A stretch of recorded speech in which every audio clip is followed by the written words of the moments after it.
and an entity where the individual holds 100% shareholding does not constitute a gain. In this respect, I propose to exclude from capital gains tax this kind of transfer.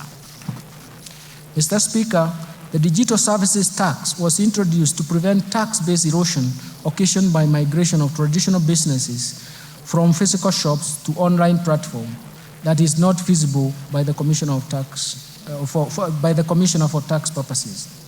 It has been noted that the design of the tax does not capture all taxpayers, leading not only to loss of revenue, but also to unfairness in taxation.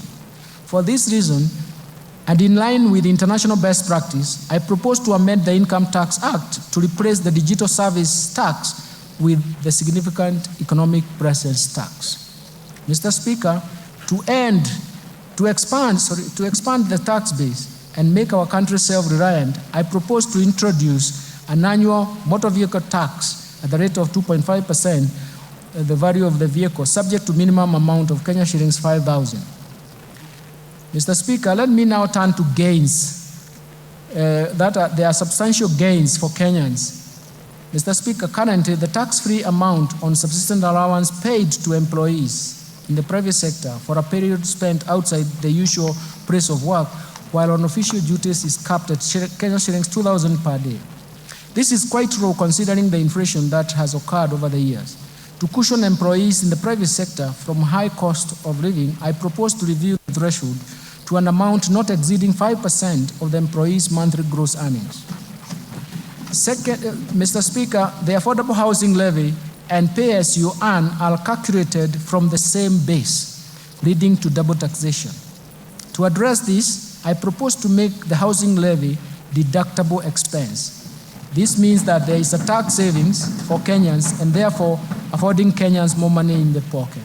Mr. Speaker, in order to encourage Kenyans to continue constructing their own houses, I propose to increase the limit of interest payments that qualify for mortgage relief from Kenya shillings 300,000 to Kenya shillings 360,000 per annum.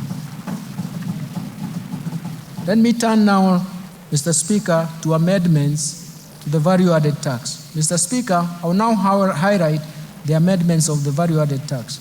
Mr. Speaker, currently the registration of VAT is a requirement for a person who makes taxable supplies of Kenya shillings 5 million or more. This threshold was last reviewed in 2007. In recognition to the effect of inflation over the years and to enhance efficiency in tax administration, I propose to increase the threshold to Kenya shillings 8 million. Mr. Speaker, the VAT Act allows taxpayers making both taxable and exempt supplies to claim input tax where the proportion of exempt supplies is less than 10%. This has led to tax planning and hence loss of government revenue.